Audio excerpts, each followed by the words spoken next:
inilah tantangan buat Sintayong ketika dia udah ambil putusan menangani Persija. Kalau dia bisa bawa Persija jadi juara, namanya akan tetap berkibar sebagai salah satu pelatih top di Indonesia. Dan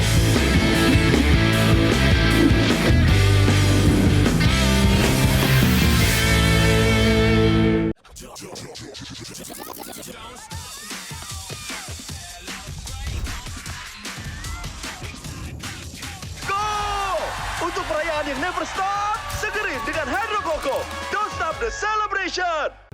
Kita tahu Persib Bandung dalam upaya jadi juara Super League juga gak bakal mudah. Betul. Karena Sintayong nih dengan gerbong Persijanya juga sudah tes di Thailand. Betul. Kan. Kemarin menang lawan Polistero 2-1. Jadi mungkin Persija dan Persebaya nih mungkin bisa jadi kontender yang bisa merepotkan Persib Bandung kan. Betul. Dan tapi ini ada catatan minor nih Bang soal Sintayong. Kita tahu Sintayong selama menjadi pelatih dia nggak pernah bawa tim asuhannya juara liga ya kan. Kalau kita cek nih di satu-satu setiap musim dari ketiga dia kan ngelatih klub selain sebelum Persija cuma 2 kan, Seongnam sama Ulsan Hyundai. Ulsan Hyundai musim lalu cuma yang paling lama kan di Seongnam kan. Seongnam sekitar 4 tahun lah sama posisi di jadi caretaker 4 tahun. Itu posisi terbaiknya cuma bawa Seongnam finish di peringkat 4 di tahun 2009. Bahkan di tahun 2012 tuh atau di tahun terakhirnya jadi pelatih Seongnam finish di peringkat ke-11. Betul. Itu kan iya lah. Gimana lu ngelatih? Kayaknya itu lebih cocok timnas ya. Bahkan sama Hyundai kemarin dipecat cuma 2 bulan gitu kan.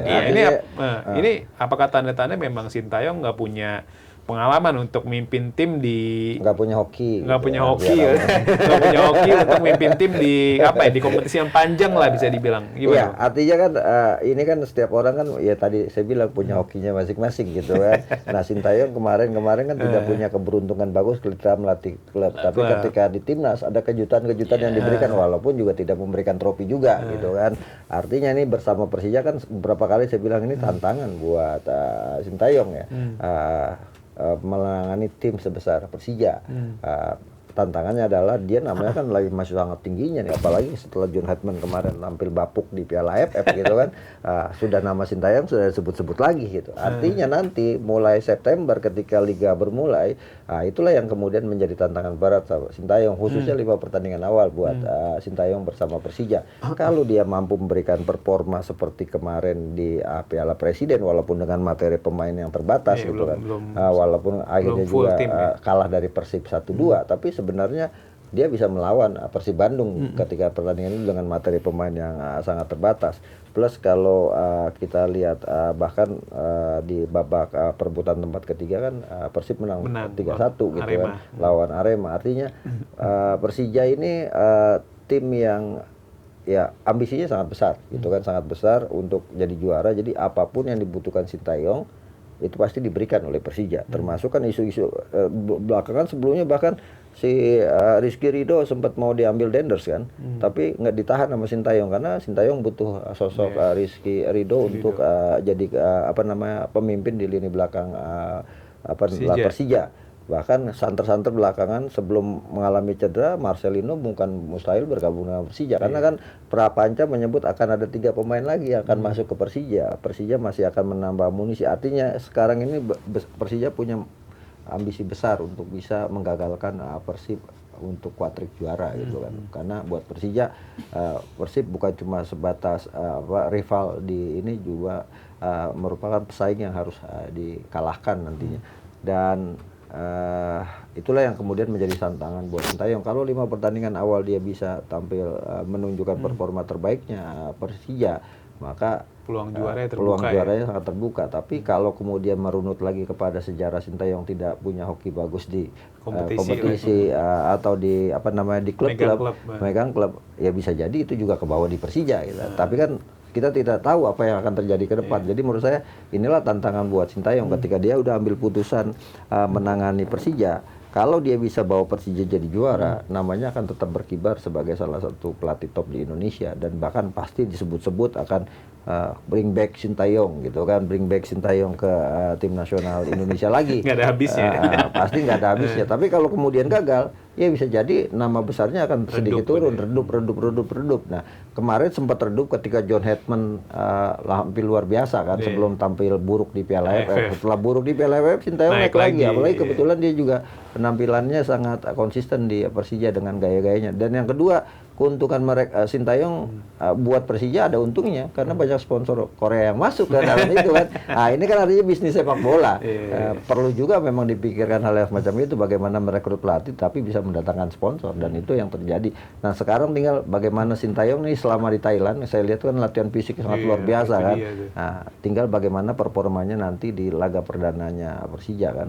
Apakah dia bisa membuktikan bahwa dia punya punya tangan dingin menangani Indonesia, dalam hal ini klub yang punya target juara Persija. Karena yang saya tahu Persija Sintayong itu direkrut langsung oleh big bossnya yang mintakan Pak Niron Bakri untuk datengin STY. Bahkan dia sendiri yang melakukan pembayaran itu semua karena dia meyakini mungkin STY bisa membawa Persija juara di tengah himpitan Persib sangat luar biasa kan dengan 3 gelarnya. Jadi buat Sintayong, dia waktunya untuk buktikan bahwa dia bisa berprestasi bersama Persija.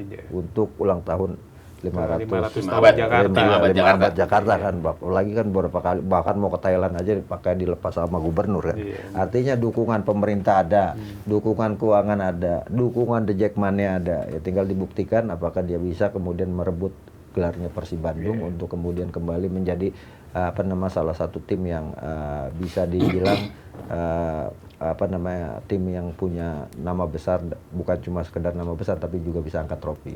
Iya, Mas Kesit, soal yang ternyata Sintayong memang pelatih spesialis piala lah bisa dibilang. Dia kan pernah ketika ngelatih Seonam pernah juara Liga Champions Asia kan. Itu piala kan Liga Champions Asia paling cuma berapa pertandingan kan, masih belasan lah maksimal paling 10-12 match. Tapi beda ketika kompetisi kan lu harus mimpin tim minimal 34 pertandingan dan hasilnya itu belum ada sama sekali Sintayong gitu ketika ngelatih Seongnam dan juga Ulsan Hyundai. Gimana, Mas Kesit? Ya mudah-mudahan aja keberuntungan Sintayong ada di Indonesia ya.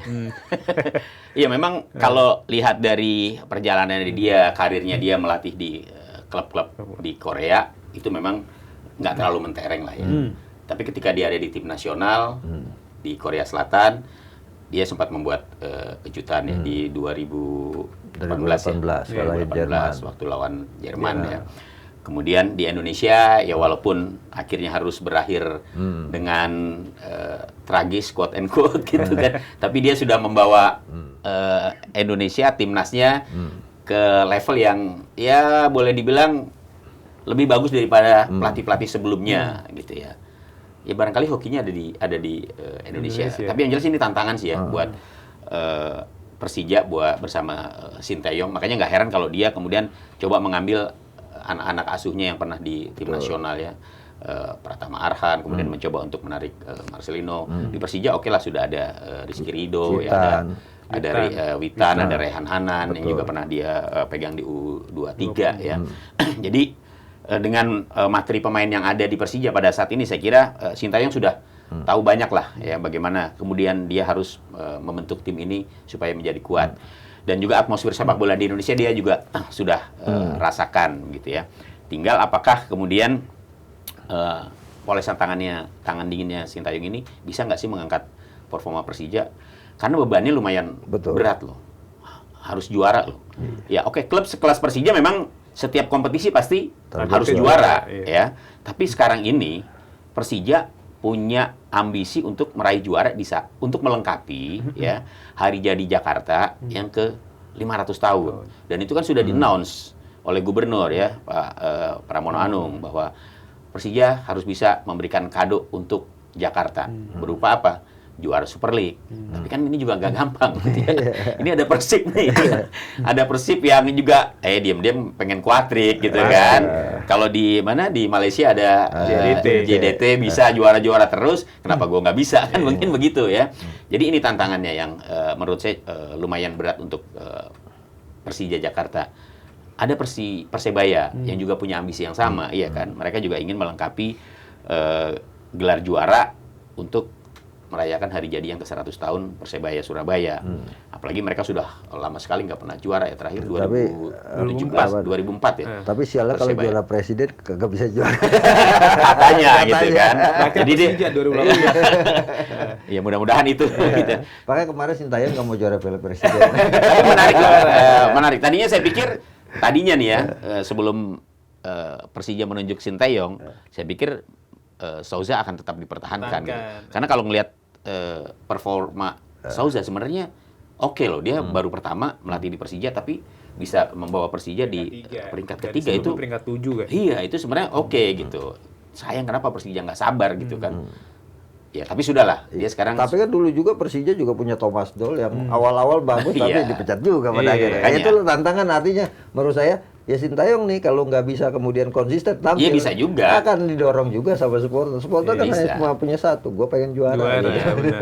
Benar, Jadi benar. jadi ya mumpung Sintayong masih jadi primadona ya kan di Indonesia, ya sekarang dia tunjukkan bisa nggak dia kalau disebut-sebut dia pelatih yang tidak pernah sukses di klub, ya coba sekarang tunjukkan di Persija benar. gitu. Harusnya sih dia bisa ya. Harusnya bisa. Harusnya dia bisa. Nih, terakhir kita geser ke Timnas Indonesia kali Bang Akmal. Tapi sebelum ke Timnas Indonesia, kayak ada yang pengen gua tanya nih ke Bang Akmal. Kan kemarin Bang Akmal sempat ngurusin match antara Aston Villa sama Indonesia All Star ya Bang ya. Kan di laga itu ada gelandang Madura tuh Bang. Iya, iya. Jordi Wehrman yang cedera bahu Bang ya. Betul, betul. Cedera bahu kan, dan dari obrolan sama Bang Akmal dia bilang katanya pengen banget main di Timnas ya. Sebenarnya bukan timnas kan itu kan bukan kemudian jadi warga negara Indonesia langsung main di timnas gitu. Dia waktu lagi dislokasi setelah bius kemudian sadar dia tuh nangis gitu kan karena dia pakai logo dalam Bank Indonesia di sini merah putih. Ternyata yang dilihat merah putihnya bukan timnas kan, tapi Indonesia Selection gitu. Tapi dia sudah merasa kapan saya menjadi warga negara Indonesia. Dia kan sebenarnya punya keinginan bapaknya orang Jakarta, keluarganya Jakarta gitu kan. Dan kemarin keluarganya ada semua datang semua waktu di rumah sakit dan punya impian dan mimpi besar untuk jadi warga negara Indonesia.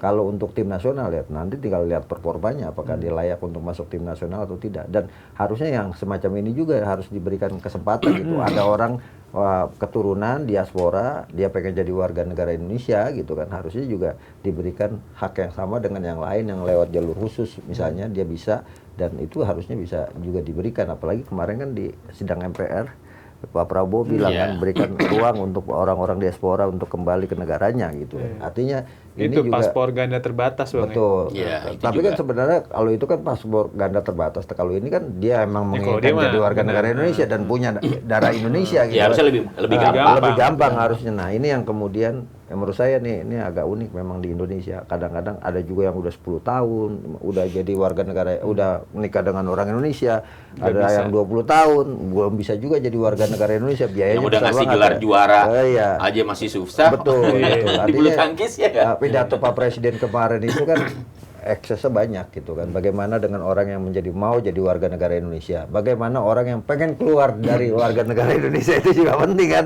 Nah, terkait Jordi Rehman ini kan menarik. Ini pemain posisinya gelandang bertahan ya kan.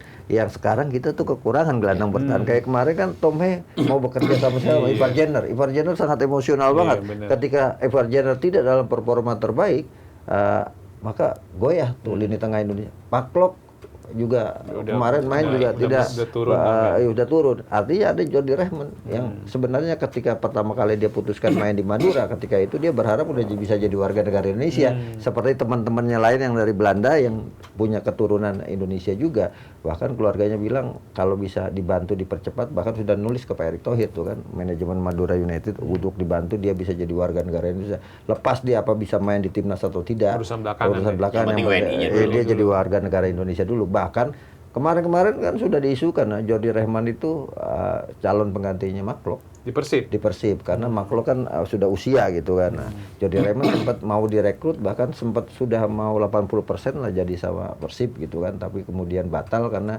dia ingin menunjukkan performanya dulu bersama Madura karena dia merasa Madura United punya jasa besar untuk kemudian membawa dia ke Indonesia dan menjadi idola di Madura.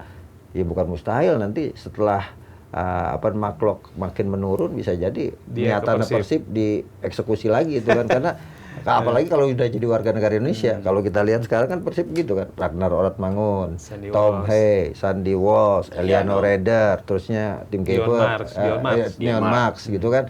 Ya bukan mustahil kalau statusnya Indonesia bisa jadi lah mungkin. Langsung ditarik. Ya mungkin karena kemarin statusnya bukan Indonesia, ya kan, masih warga negara asing. Sementara Persib udah punya pilihan, ya itu mungkin yang menghambat. Jadi kalau dia jadi warga negara itu bukan mustahil akan ke Persib Bandung gitu kan. Menarik banget. Tapi soal ini gimana? Tadi Bang Kemal udah bilang soal ucapan Pak Prabowo ya, soal kebijakan atau penerapan paspor ganda terbatas bisa dibilang. Ini kan kayak membuka jalan bagi pemain diaspora Indonesia, pemain diaspora kita nih yang sekarang main di Eropa. Jadi kayaknya, wah gue boleh deh ngambil paspor Indonesia asalkan paspor gua sekarang nih nggak hilang gitu. Karena kita tahu dengan mereka tetap megang paspornya sekarang kan hak-hak mereka di Eropa nggak hilang kan. Misal kalau pemain bola kayak paspor Belanda nih misal, status mereka tetap pemain Uni Eropa. Jadi bagi klub-klub lain yang pengen beli dia jadi lebih mudah gitu. Sekarang kan ada banyak pemain Eropa nih Bang. Pemain diaspora yang sebenarnya bisa ditarik jika aturan ini segera direalisasikan. Bukan ini sudah berjalan juga. Sudah berjalan. Iya, karena sekarang misalnya nih, ini mohon maaf nih, ini tinggal di cross check Jay Iches misalnya atau Kevin Dix atau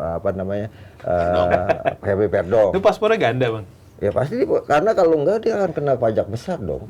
Dia main di Itali gitu kan dengan status warga negara Indonesia, sementara kan non Uni Eropa kan dibatasi jumlah pemainnya kan. Di Itali kan dibatasi. Cuma dua dari kan. tim paling bawah sampai senior. Iya, tinggal kita lihat aja itu kan di timnya Jai apakah kemudian ada pemain-pemain non Uni Eropa. Kalau ada dua kan berarti dipakai paspor. Tapi kalau dibilang paspor ganda terus kenapa yang ada masalah di Belanda kemarin Bang, paspor ganda itu?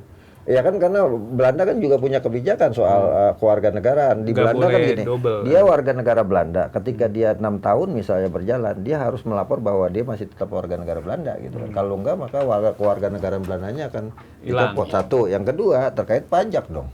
Iya kan kalau dia warga negara asing maka pajaknya akan beda. Gitu kan. Saya kemarin tanya sama Warsiar Sitorus kan misalnya, berapa pajak misalnya pemain asing di Liga Belgia? Tinggi sekali gitu kan, 25% sampai 35%. Artinya kan itu pendapatan negara mereka. Makanya ketika kemudian kemarin banyak pemain Indonesia, pemain tim nasional Indonesia yang kemudian sudah menjadi warga negara Indonesia, maka di Belanda kan statusnya yang pertama dia bukan pemain Uni Eropa dong, ya kan? Sehingga kemudian ada batasan di Belanda juga terkait pemain non Uni Eropa, ya kan? Yang dibatasi. Yang ketiga terkait dengan pajak, makanya itu kemudian jadi masalah karena kerancuan itu di satu sisi dia warga negara Indonesia, di sisi lain masih ada paspor Belandanya. Iya belum lagi bayarannya kan juga harus lebih tinggi. Betul, bayarannya harus lebih tinggi. Karena statusnya pemain asing. Betul, karena saya cerita seperti itu gitu kan. Rizky Ridho mau dibawa ke Denders, statusnya kan pemain Indonesia kan, non Uni Eropa, tapi gajinya harus lebih tinggi dari pemain Belgia, gitu kan, pemain lokal Belgia. Nah artinya kalau gajinya tinggi, kualitasnya di bawah pemain Belgia, itulah yang kemudian membuat banyak pemain Indonesia belum bisa diekspor ke negara-negara luar, Eropa maupun Asia ya karena faktor itu. Kalau dia kemudian statusnya pemain asing, maka gajinya pastinya lebih tinggi dari pemain-pemain lokal. Pajaknya juga lebih tinggi. Kualitasnya harus lebih tinggi juga. Mas Kesit gimana melihat soal pernyataan Pak Prabowo itu, mendukung nggak? Atau ya karena ya mungkin itu salah satu upaya pemerintah dalam segera merealisasikan keinginan timnas Indonesia main di Piala Dunia. Karena kita tahu ada Pascal boleh-boleh aja sih. Pastinya kan nggak berlaku hanya untuk olahraga ya. Iya betul. Artinya ketika kebijakan itu diberlakukan ya. Dengan paspor khusus lah ya, artinya bisa mendapatkan kewarganegaraan Indonesia, tapi di sisi lain kewarganegaraan asalnya tidak hilang ya.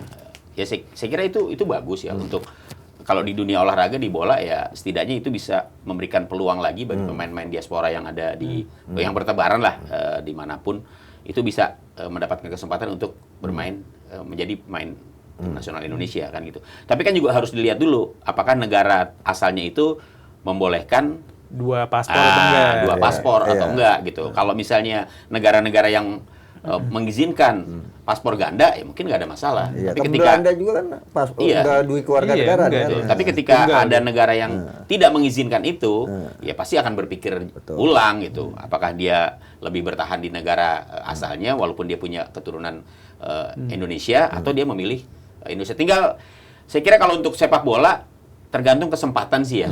Kalau di negara asalnya katakanlah dia sulit untuk bisa mendapatkan tempat di tim nasional, kemudian ada tawaran, mungkin itu lebih menggiurkan gitu ya. Tapi kalau misalnya di negara asalnya dia lebih potensial untuk bisa bermain di tim nasional, ya mungkin lebih memilih di sana. Tapi kalau saya melihat ini juga bukan tidak semudah apa yang diucapkan Pak Prabowo kan, karena ada payung-payung hukum yang harus dianalisa juga, dikaji juga gitu. Apakah dengan kata-kata itu kemudian sudah bisa kita terapkan, kan banyak undang-undang yang harus dibenahi, ada peninjauan terhadap undang-undang kita juga. Tapi jangan juga kemudian ini juga dijadikan langkah instan buat Indonesia gitu kan, menuju apa yang dikatakan Pak Prabowo, saya pengen Indonesia lolos Piala Dunia 2030 gitu kan.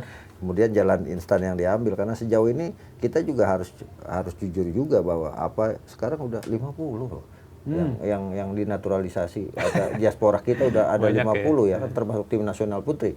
Apakah udah ada evaluasi? Apakah signifikan memberikan impact terhadap sepak bola Indonesia? Itu juga harus dikaji ulang. Jangan sampai kemudian dalam tanda kutip apa yang diinginkan Pak Prabowo akhirnya jadi bisnis paspor ganda gitu kan, duit keluarga negara. Atau kalau saya bahasanya kejem kan, jangan sampai ada human trafficking nih, orang dibeli untuk kemudian membawa Indonesia prestasi. Yang paling penting adalah bahwa itu dikaji dari secara hukum, baik itu hukum ketatanegaraan maupun hukum-hukum di negara-negara tetangga juga, bagaimana soal pemain-pemain diaspora itu. Yang kedua, PSSI juga nggak boleh lupa, jangan kemudian ada peluang itu kemudian ngambil shot aja, itu aja yang diambilin terus, pembinaannya dilupakan gitu. Jadi menurut saya perannya akan sangat penting. Jalur ini adalah jalur alternatif, tapi jalur awalnya, jalur utamanya pembinaan usia muda harus dilakukan gitu kan. Jangan sampai kemudian pada akhirnya kita ngelihat orang main di tim nasional Indonesia yang kemudian ruhnya sebenarnya bukan ruh Indonesia gitu. Karena saya masih berkeyakinan naturalisasi apapun namanya itu delusional gitu. Jadi statusnya dia nggak dipakai di negaranya, ada kesempatan di negara orang untuk memperpanjang karir di sepak bola, kurikulum kita dia nambah, gaji dia nambah gitu kan, yang pada akhirnya diambil. Jadi kalau mau ya berdasarkan hati nurani kan, naturalisasi kan natural, ya udah alami saja gitu. Kayak Jordi Wehrman nih Betul, misalnya. Ya kan dia mau gitu kan nggak harus masuk tim nasional. Kalau kemarin-kemarin tuh kan proyeknya seperti itu, tawarin diiming-iming pemain tim nasional. Ternyata pas masuk tim nasional bapuk juga. Iya. Siapa aja bang? Ya kan ada beberapa kan yang misalnya Rafael Strijk udah mulai hilang, Jan Schreven sudah mulai hilang, kemudian Mauro Zylstra gitu kan. Ya, artinya dia juga punya tanggung jawab untuk kemudian setelah dia dapatkan itu kan jalur khusus. Jalur khusus kan kalau kita bicara Undang-Undang Nomor 12 tahun 2006, orang-orang yang telah memberikan jasa kepada negara gitu kan. Artinya diutang di situ. Kalau kemudian performanya turun, dia harus naik kembali, sehingga kemudian kemarin status keluarga negaraannya menjadi warga negara Indonesia memang benar-benar dalam tanda kutip jalur khusus. Iya, programnya artinya program naturalisasi sejauh ini yang sudah dilakukan, ya oke lah ada impact-nya, tapi belum optimal. Ya kan, toh ketika kita mencoba untuk melakukan naturalisasi pemain-pemain diaspora yang targetnya di 2026 ini bisa lolos kan begitu kan, ternyata kan belum nyampe juga. Bahkan sekarang terkesan ada penurunan performa, ya terkesan ternyata nggak ngangkat juga untuk tim nasional. Contohnya AFF. Oke lah ada alasan karena squad kita nggak lengkap, nggak ada Verdong, nggak ada Itzes, nggak ada Kevin Dix, nggak ada Ole Romeni gitu kan. Ya tapi kan ya kalau saya bolak-balik, ini kan cuma Asia Tenggara gitu loh. Maksud lu harus ada Itzes juga, harus ada Verdong juga, harus ada Kevin Dix, harus ada Ole Romeni, harus ada kalau udah ada semuanya gagal juga gimana? Iya. Maksud kan masih ada Tom Hay, masih ada Eleanor Renders ya kan? Masih ada Ragnar, maksud lu Asia Tenggara aduh gitu. Kan ini yang menjadi pertanyaan ya. Jadi saya kira ya balik lagi kalau misalnya memang kalau bicara program yang tadi yang soal dui kewarganegaraan lah ya. Ada kesempatan tapi dengan seleksi yang ketat dan alasan yang kuat, ya silakan aja selama memberikan keuntungan yang positif buat Indonesia. Oke deh, Mas Kesit, Bang Akmal, makasih banyak nih kita udah ngobrol-ngobrol mulai dari Persib Bandung sampai Timnas Indonesia. Harapannya ya baik Persib bisa bersaing di Asia, timnas Indonesia makin kompetitif nih setelah hancur lebur di Piala AFF. Ya, targetnya tim nasional Indonesia ya menembus dosa AFF juara FIFA Asia. Wih, wajib ya. Harga mati bagi John Hetman. Iya. Kayaknya yakin kayaknya dia juara. Yakin Iya, lah. kalau nggak juara Sintayong akan kembali. Oke, Bang, makasih banyak Oke, ya. oke. Oke, Zeders, makasih banyak udah nongkrong kita sekitar 1 jam di Locker Room hari ini. Sampai jumpa di podcast Locker Room selanjutnya.